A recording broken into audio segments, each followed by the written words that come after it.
월가와 시장에 영향을 주는 인물들이 많지만 이 통화 정책과 관련해서는 벤 버넌키 전 연준 의장, 또 투자와 자산 운용과 관련해서는 캐시 우드 CEO를 빼놓을 수가 없죠. 월가에서 흔히 양대 대가로 알려진 두 인물이 지난주 증시에 상당한 영향을 줄 발언을 남겼다고 합니다. 자세한 얘기 한국경제신문의 한상춘 논설위원과 나눠보겠습니다. 안녕하십니까? 네, 안녕하십니까? 네, 이번 주에 워낙 큰 일정들이 잡혀 있어서 그런 걸까요? 지난 주말 증시는 비교적 조용한 움직임을 나타내지 않았습니까? 네, 지금 장마철이 상당히 길어지고 날씨가 되게 무더운데요. 또 사회적으로 보면 주변 사람들의 희생을 위해서 주말에 좀 무거운 소식들이 많이 전해지는데요. 시청자 여러분의 건강을 꼭 좀 부탁드리겠습니다. 경제 얘기에서는 이번 주에 일정이 상당히 많죠. 일단은 뭐 가장 관심 있는 게 25일부터 미국 시간으로 양일간 결과는 우리 목요일 날 새벽에 나올 거로 이렇게 보이는데요. 7월 FOMC 회의 가장 큰 매파 인물인 그 블러드가 이번에 빠지는 상태에서 이렇게 회의를 치르기 때문에 블러드 효과가 어떻게 나올 것인가 하는 것이 월가의 관심이 되고 있다 이렇게 보시겠습니다. 그리고 중앙은행에 다시 세계 3대 중앙은행이라 하면 페드와 ECB와 BOJ 일본은행이 되겠죠. 또 회의도 열립니다. 27일 날 ECB 회의. 여기서 과연 유럽의 그 물가가 6월 달에 좀 안정된 거로 나오고 있거든요. 그래서 향후에 통화 정책 관련해서 특히 유로 가치, 달러 가치와 관련해서 굉장히 주목되는 사항인데요. 여기서 금리 인상에 대한 폭을 좀 줄일까 하는 이런 시그널을 줄일까 하는 것이 지금 관심이 되고 있고요. BOJ에서도 일본은행에서도 지금 YCC 문제, 수익률 컨트롤 문제, 상향 조정하는 문제 이런 것이 우리나라의 엔화를 지금 많이 사두신 분들이 있는데요. 엔화 향방과 관련해서 중요한 내용이다 이렇게 보실 수 있습니다. 그리고 경제 전망과 관련돼서도 이번 주에 일정이 좀 많습니다. 뭐 아시겠습니다는 25일에 IMF에서 세계경제 중간 전망 여기에서 이제 아시겠습니다는 미국 경제 성장률 그다음에 중국 경제 성장률이 어떻게 조정될 것인가? 미국 경제는 상향 조정될 것인가? 중국 경제는 얼만큼 하향 조정될 것인가? 이런 것이 관심이 되고요. 또 25일 날에는 한국의 2분기 성장률이 발표되죠. 그리고 7월 중간 전망에서는 한국의 성장률도 이렇게 지금 수정 전망이 나올 거로 이렇게 보고 있습니다. 그래서 25일 날 25일 날 해봐야 뭐 내일이죠. 내일이에요. 그래서 2분기 성장률의 얘기 관련해서 과연 상반기에 낮고 하반기에 높게 될 것인가 상저하고 문제 이런 문제가 2분기 성장률과 IMF의 전망이 나오기 때문에 어느 정도 판가름이 되지 않겠나 이렇게 보고 있습니다. 그리고 27일에는 아시겠습니다는 미국의 2분기 처음 발표되는 연합뉴스인가 어디에서 이렇게 보면 잠정치를 이렇게 나오는데요. 이번에 2분기 성장률이 7월 달에 처음 발표죠. 그래서 영어 표현은 어드밴스 두 번째 발표되는 게 한 달 후에 포텐셜 마지막으로 파이널이거든요.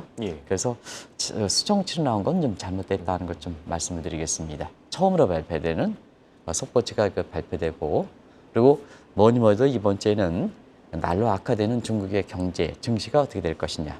그리고 지난주에 위안화 절하를 방어하기 위해서 굉장히 노력했거든요.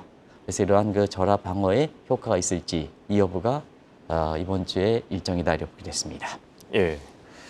자, 그럼 이제 본격적인 주제로 넘어가 보겠습니다. 지난 주말 상당히 화제가 된 발언이 있었는데요. 벤 버넌키 전 연준 의장의 발언입니다. 7월에는 금리 인상에 나설 것이고 9월에는 금리가 동결될 가능성이 있다. 이건 무슨 얘기입니까? 네, 아마 세계적으로 관심 있는 이런 사람들이 미국의 통화 정책, 금리 인상 문제에 관련해서 워낙 관심이 되다 보니까 지각각 많은 얘기를 하죠. 그래서 홍 앵커도 그걸 전해주시기 위해서 아주 매일마다 바쁘실 거로 생각하는데요. 서로 전문가고 우리보다 훌륭한 사람이긴 하지만 전부 제각각 전망하죠. 그래서 그만큼 제각각 전망하는 데는 페드가 이어지 못하는 이러한 일정들이 또 발언들이 있기 때문에 그렇다 이렇게 됐습니다. 현재 미국의 물가는 마지막으로 발표했던 6월 CPI가 3%인데요. 기준금리 5.25보다 월등히 낮죠. 그리고 통화정책 시차를 감안해서 향후에 물가가 어떻게 될 것이냐 하는 측면은 방송 전에 국제유가 관련해서도 이제 말씀을 드렸습니다는 인플레가 재발할 것이냐 아니냐 해서 이거 종합적으로 하는 것이 기대 인플레거든요. 기대 인플레도 상당 부분 낮아졌습니다. 그런데 정작 6월 달에 금리를 또 동결하면서 FOMC 내용을 보면 연내에 2차례 올리겠다. 또 파월 의장도 상원 증언에서 2차례 아주 못을 박았지 않습니까? 예, 그렇죠. 그런 과정에서 이 물가 지표와 매파 성향을 갖고 있는 페드의 파월 의장의 성향은 미스매치가 있기 때문에 시장에서 이렇게 많은 전문가들 그다음에 세계적으로 이렇게 예측력이 인정했던 기관들 사이에서도 제각각 보는 이런 그 자체가 시장에 노이즈를 발생하고 있다고 보겠습니다. 예. 그런 가운데 가장 페드의 통화 정책과 관련해서 신뢰가 있는 인물이 뭘까? 당연히 파월 의장이라든가 그다음에 FOMC 멤버들이 대기했습니다는 그동안 인플레라든가 경기라든가 그다음에 고용시장 전망 관련해서 굉장히 예측이 이렇게 틀렸고 또 오락가락했던 내용이거든요. 예. 그런 과정에서 보면 지금 상황과 비슷해서 페드의 그 통화 정책 가장 신뢰성에 이게 집행했다는 버냉키 전 의장의 얘기가 가장 월가에서는 영향력을 미친다고 보겠습니다. 예. 이런 가운데 버냉키 의장이 금리 월가에서 가장 관심 있고 국내 증시에서 가장 관심 있는 금리 인상 사이클이 언제 종료될 것이냐. 금리 인상성을 이 문제에 대해서 얘기를 했는데요. 7월은 뭐 한 차례 인상한다. 예. 그러나 그 이후에는 사실 금리가 동결되지 않겠느냐. 내년에는 금리로 인하라는 표현을 쓰지 않았습니다는 예. 뉘앙스 볼 때는 내년 3월 달에 이후서부터는 금리를 내리지 않겠느냐 해서 이것이 화제가 되고 있는데요. 언제 정책 변화를 모색할 것이냐 하는 측면에서 보면 버냉키 장도 금리기를 극복할 당시에 그 금리 극복과 잭슨 홀 미팅을 통해서 통화 정책의 변화를 이렇게 했거든요. 그런 측면에서 보면 자 7월 달에 금리를 한 차례 인상한다 하더라도 통화 정책의 변화는 잭슨 홀 미팅을 통해서 페드라든가 그다음에 파월 의장이 변화를 모색하지 않겠느냐 하는 이런 쪽이 나오기 때문에 그 어느 때보다도 올해 잭슨 홀 미팅이 관심이 되고 있다 이렇게 보이겠습니다. 그리고 지금 시장에서 가장 관심 있는 게 7월 회의에서는 사실 금리 7월 달에 금리를 한 차례 인상하지만 예. 그 이에 뭐 금리 동결이라든가 금리 인하의 시그널을 줄 것이냐 통화 정책은 그렇지는 않습니다. 그래서 지금 월가에서 바라고 한국 증시에 바라는 금리 인상 종료 사이클에 대한 시그널을 주느냐 이 문제에 대해서는 이번에 언급은 하지 않지 않겠느냐 하는 이런 쪽의 월가 이상들이 나온다고 보겠습니다. 네. 예, 확실히 7월 FOMC보다 잭슨 홀 미팅이 더 중요하다 이런 얘기가 있는데 왜 그런지 좀 이해가 되는 부분이고요. 자, 미국의 인플레이션과 관련해서도 페드와 파월 의장의 뉘앙스가 달라서 이 월가의 해석이 좀 분분하지 않습니까? 네, 사실 지금까지 금리 물가가 이렇게 잡히는 데에는 예. 페드라든가 파월의 이렇게 금리 인상의 효과냐 이 문제에 대해서는 사실상 이후의 통화 정책과 관련해서 굉장히 중요한 내용이거든요. 예. 만약에 페드와 파월의 금리 인상 효과라 하면 지금 물가가 완전히 잡히지 않기 때문에 완전히 잡히기 위해서 사실 금리 인상을 더 해야 된다는 얘기가 되거든요. 그렇죠. 근데 버냉키 장은 그 자체를 이렇게 거의 반대 의견을 제시했습니다. 이번에 그 인플레 같은 경우에는 코로나발 인플레다. 코로나 인플레는 경기가 과열돼서 물가가 올라간 건 아니다. 그건 뭐 당연하겠죠. 예. 그런 측면에서 보면 공급망 차질에서 우리도 유가 문제를 얘기하고 있습니다. 유가를 비롯한 원자재 가격이라든가 그리고 노동시장의 미스매치 때문에 아주 IT라든가 이런 수요의 임금에 이렇게 올라간 코스트 부분 그리고 작년 3월 이후에 금리가 올라간 이런 코스트 부분에 의한 코스트 푸시 인플레이션이기 때문에 사실 금리를 인상해가지고 물가를 잡는 것은 아니다 이렇게 보시면 됐습니다. 그래서 물가가 빨리 올라갔다가 물가가 떨어지는 것은 공급 측 문제가 유가라든가 이런 것이 130달러 가다가 70달러 가는 상태에서 이렇게 1년 만에 미국의 물가가 떨어지는 이런 배경이거든요. 그런 과정에서 이렇게 보면 사실 페드라든가 파월 의장이 금리 인상 효과가 물가를 잡힌다 이런 부분에 부인했고요. 경기 과열 인플레가 아니기 때문에 예. 또 앞으로는 이런 측면에서 경기 과열에 따른 인플레에 의해서 금리 인상 효과가 아니라면 자 지금 상태에서는 너무 앞으로 매파 기조를 유지하면 안 된다 하는 이런 입장을 이렇게 보였다고 됐습니다. 그리고 지금 가장 관심 있는 자 페드의 통화 정책을 이끌었던 사람 입장에서 지금 인플레 타겟팅 수준이 2%거든요. 예.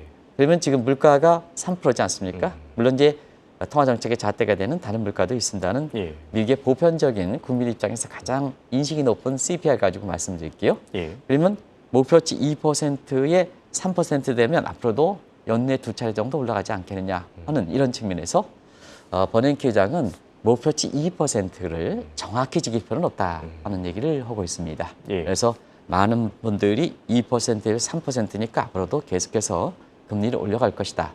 그리고 지금 많이 떨어뜨린 상태에서 자 추가적으로 2% 내리기는 마지막에서는 좀 어렵지 않겠느냐 하는 시각에서 매파 기조 얘기를 하는데 버냉키 의장은 인플레 2%부터는 정확히 달성할 필요는 없다. 지금처럼 불확실성이 모든 것이 확실치 않은 불확실성에서는 밴드폰만 유지하면 된다 하는 측면에서 인플레 타겟팅에 대한 상향 조정 얘기까지는 하지 않았습니다는 예. 밴드폭 운영. 이전에 2021년 9월 달에 도입했던 평균 물가 목표제라고 있죠. 예. 불확실성에서 일정 기간 동안에 그런 수준만 유지하면 된다 하는 측면에서 이 또한 월가 입장에서는 파월 의장이라든가 그다음에 페드의 매파 기조에 대해서 마지막 인플레를 남아있는 걸 잡는다 하는 시각에 반대 입장을 표했다 이렇게 됐습니다. 예. 여기 또 인플레이션 외에도 미국의 경제와 관련된 얘기를 했다고요? 네, 미국 경제가 27일 날 예. 2분기에 성장이 속보치가 되고 25일 날은 IMF의 중간 전망에서 미국 경제에 대한 수정 전망이 나올 거로 이렇게 보이기 때문에 예. 이 또한 통화정책과 관련해서 펀더멘탈 측면에서 굉장히 관심이 되고 있고 그다음에 지금은 미국 증시가 사실 펀더멘탈 매크로 장세거든요. 예. 또 마이크로적인 측면에서는 기업들 실적도 계속해서 발표되니까 펀더멘탈 장세거든요. 그래서 매크로적 측면에서 미국 경제의 성장률에 있어서 관심이 상당히 높은 텐데요.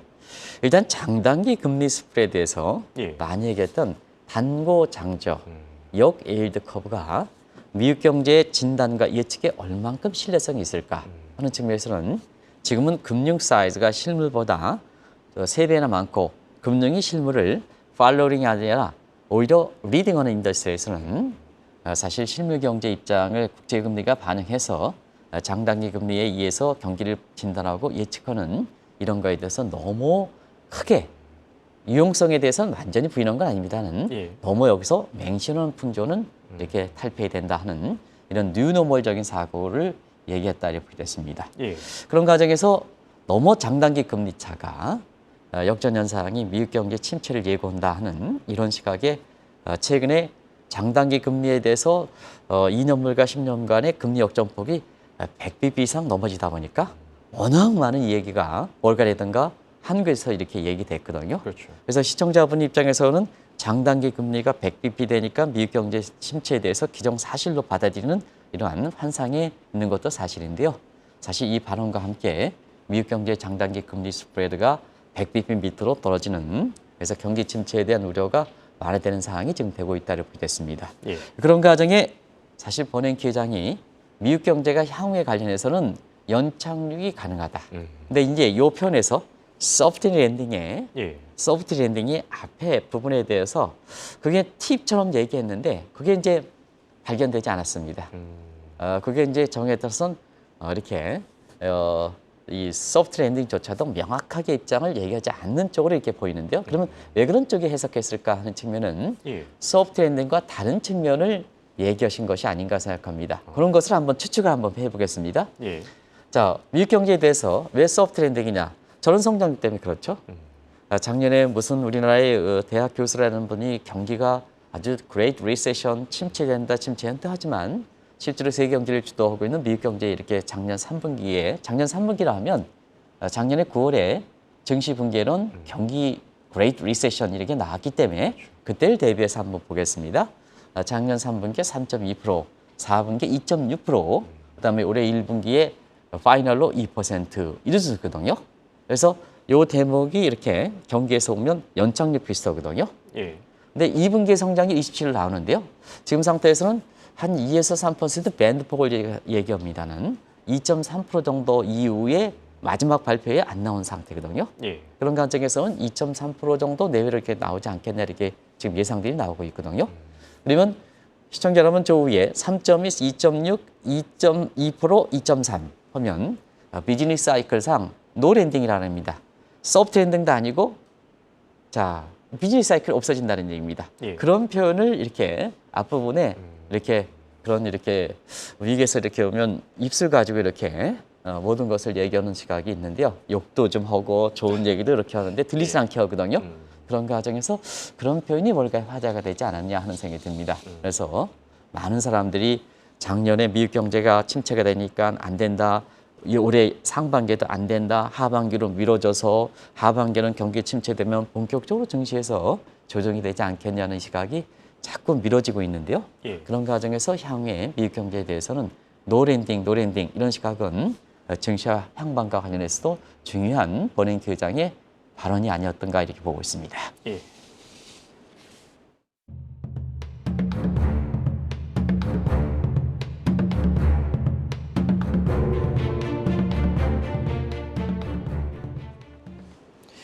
자, 이번엔 주제를 바꿔서 캐시우드의 발언도 한번 체크해 보겠습니다. 자, 중국이 2분기 성장률이 발표된 이후에 지금 머스크 회장과 함께 중국을 상당히 선호했던 캐시우드가 결별을 선언했다고요? 네, 앞서 그 최보아 캐스터께서 전해주시긴 했습니다는 소식 이외에 그 깊은 뜻을 갖고 있는 월가의 그 내용을 겹치지 않게 말씀드릴게요. 예. 워낙 그 중요한 사실이기 때문에 아마 캐시우드가 일론 머스크와 함께 중국에 대해서 가장 우호적인 입장을 취했고 실제로 앙크 인베스트먼트 혁신 ETF 보면 중국의 파이라든가 텐센트라든가 이런 쪽을 굉장히 많이 담았기 때문에 예. 이번의 발언은 단순히 캐시우드의 발언 이상의 의미를 갖고 있다 이렇게 됐습니다. 시점상으로는 아시겠습니다는 지난주에 중국 경제 성장률이 6.3% 발표 이후에 이거에 대해서 어떻게 생각할 것이냐. 1분기 성장률이 4.5% 대비해서 6.3%는 회복되는 게 아니냐 하는 국내 일부 증권사의 자사 이익적인 측면에서의 해석도 있었습니다는 이 방송을 통해서는 그렇지 않다.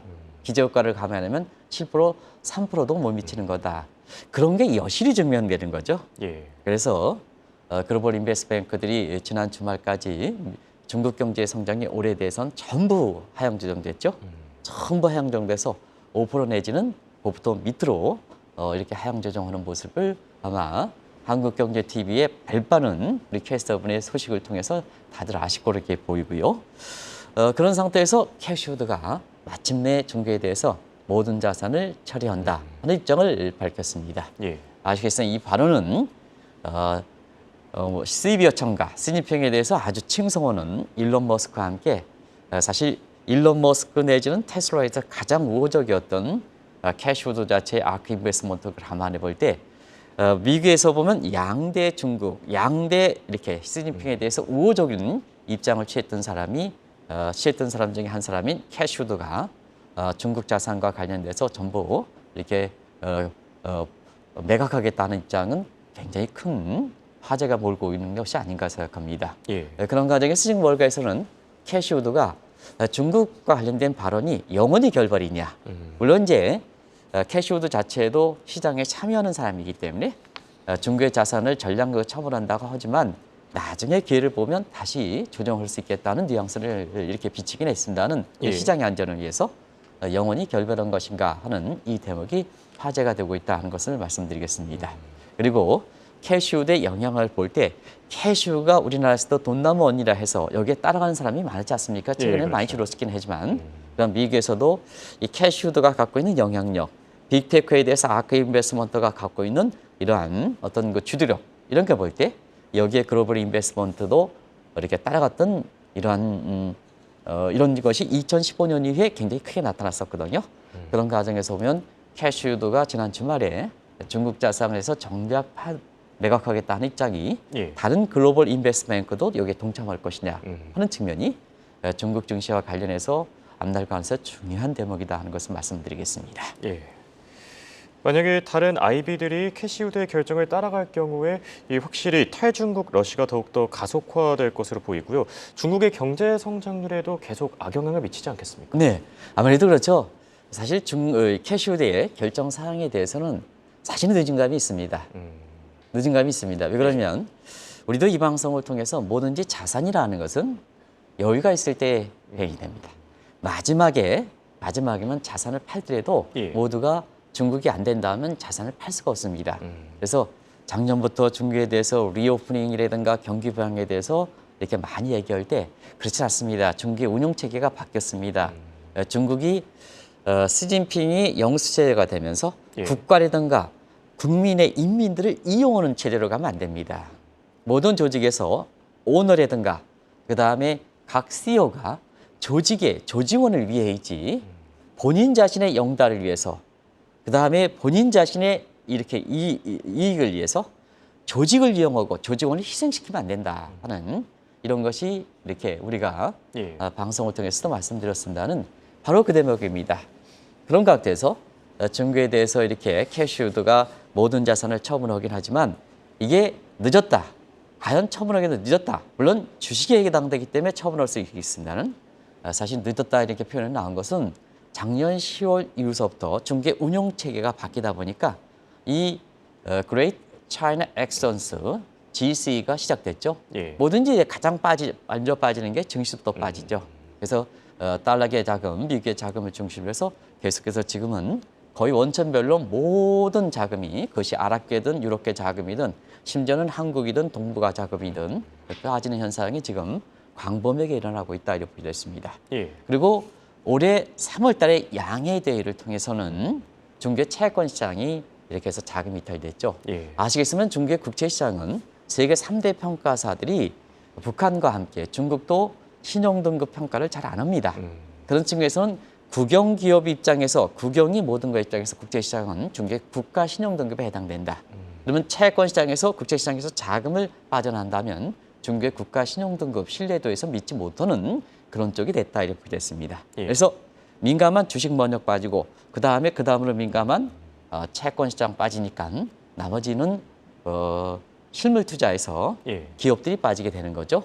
그래서 아시겠지만 제일 마지막 빠지는 외국 기업들이 빠짐에 되다 보니까 2분기 성장 6.3%도 이게 질적인 부분에서는 자 내수 기업의 기여도, 외수 기업의 기여도 해서 외국 자본이 이탈되니까 중개 성장률 6.3% 나오긴 하지만 그중에서 0.8%포인트 외수 기여도에 이 부분을 빠뜨린다면 결과적으로 보면 한 5%도 못 미친 게 아니냐 이런 분석이 나오는 거거든요. 그런 과정에서는 자 외국 기업까지 늦게 가는 실물 섹터의 외국 기업까지 Foreign Direct Investment에 빠지는데 캐시우드가 예. 지금 와서 자산을 회수하겠다는 것은 가장 늦은 조치가 아닌가 하는 이런 평가도 나온다고 보겠습니다. 네. 자, 이렇게 캐시우드가 중국 자산을 회수한다면요. 분명히 어딘가엔가 다시 투자를 할 텐데 이쪽에도 관심이 상당히 몰리고 있지 않습니까? 네. 펀드 자산의 상태, ETF 펀드 자산의 성격으로 보면 예. 자금을 빠면 고객의 자산이기 때문에 어딘가 투자해야 됩니다. 그래서 캐시우드가 판단이 늦긴 하지만 아크 인베스트먼트의 영향을 볼 때 어디에 투자할 것이냐 하는 측면인데요. 앞서도 잠시 말씀드렸습니다는 텐센트 K 홀딩스 중국의 부동산 관련되죠. 예. 집중적으로 이번에 매각하는 자금에서 어느 쪽으로 갈 것이냐 하는 것은 어느 정도 감을 잡을 생각 왜 빠지냐 하는 것을 보면 아실 수 있지 않냐 생각합니다. 일단은 텐센트 그 이전에 화에 대해서 이렇게 됐던 것은 시청자들도 아시겠습니다는 기술보호 명목으로 사실 빅테크를 규제하다 보니까 여기에 더 숨톨 티가 없다 이렇게 보겠습니다. 더더구나 중국 내부에 들어가면 웹도 사용하지 못하고 구글도 사용하지 못하고 정보가 차단되는 상태거든요. 예. 기술보호 안보와 관련해서 기술 규제가 되고 있으나 정보까지도 차단되다 보니까 어쩔 수 없이 캐시우드가 늦었다 하는 평가가 나올 만큼 중국 자산을 버리는 것이 아닌가 이렇게 보고 있습니다. 또 한 가지는 K홀딩스를 집중적으로 버리는 것은 아마 중국에 마지막으로 자산을 남겨놓고 있는 국내 대형 증권사라든가 이렇게 많은 시사점을 던져주는 게 아닌가 생각합니다. 예. 헝다그룹 사태가 3년 전에 발생했습니다.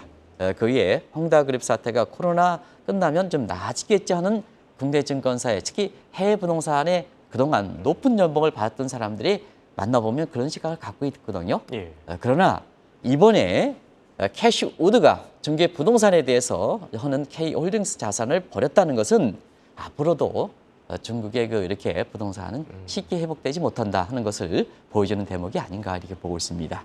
지금 상태에서 캐시우드가 중국에서 이탈된 자금을 어디에 투자할 것이냐 하는 측면에서는 어느 정도 이제 감을 최부학 캐스터께서 얘기를 해주신 것 같아요. 예. 그 대목에서 좀 부분적으로 일단 테슬라를 가장 선호하죠. 테슬라 입장에서 테슬라 $5,000 이상을 N명 분할전에 가능을 했으니까 이쪽으로 좀 가는 게 아닌가 하는. 그다음에 코인베이스에서 비트코인을 50일만 따를 거 하니까 물론 최근의 입장은 좀 많이 그 하향 조정이 했긴 했습니다. 여기에 코인베이스 이런 쪽에 비트코인과 관련된 가상화폐 관련된 이런 대목으로 가지 않겠느냐 하는 데인데요. 가장 중요한 것이 최근에 그 돈나무 언니라는 이런 것이 우리나라에서 그렇게 알려져 있기 때문에 한국에 대해서 인식이 굉장히 많이 개선됐다 합니다. 그래서 빅테크 규제 관련해서는 사실은 인도 쪽에 좀 자금을 가지 않겠느냐. 그리고 한국이 뭐 어찌됐든 가상화폐 관련해서 세계적으로 인식이 상당히 높은 거거든요. 그런 측면에서 한국으로 좀 오는 게 아니냐 하는 시각도 있어서 우리 입장에서는 상당히 여러 가지로 관심이 되고 있다고 보겠습니다. 어찌됐든 지금 월가에서는 캐시우드가 중개 자산을 버리는 것에 더 의미가 있다. 예. 새로운 종목에 편입되는 건 앞으로 파악해야 되겠지만 사실 버리는 자체에 대해서 가장 늦게까지 버티다가 버티는 게다 중국 자산을 버리는 게 월가에서 더 의미를 갖고 있다는 것이 향후의 중국 경제와 중국 증시 관련해서 시청자분이 한번 잘 보실 필요가 있다는 걸 말씀드리고 시간이 다 됐기 때문에 마지막으로 이렇게 보면 예. 결과적으로 한국 내부에서도 지금 중국에서 주식에서는 자금이 어느 정도 많이 빠진 것 같습니다. 그런데 부동산 부분에서 마지막까지 남겨놓고 있는 국내 대형 증권사들이 있거든요. 예. 이런 측면에서는 지금 해외 부동산 관련해서 이렇게 지금 푹푹 터지고 있습니다는 이런 부분과 관련해서 우리 정책 당국의 특히 금융감독국에서는 해외 부동산 실태에 대해서 정확하게 지금 늦더라도 이걸 조사해야 되는 것이 아닌가 생각합니다. 예, 알겠습니다. 이렇게 오늘은 벤 버넌키와 캐시우드를 주제로 얘기 나눠봤습니다. 지금까지 도움 말씀에 한국경제신문의 한상춘 논설위원이었습니다. 대화 고맙습니다. 네, 고맙습니다.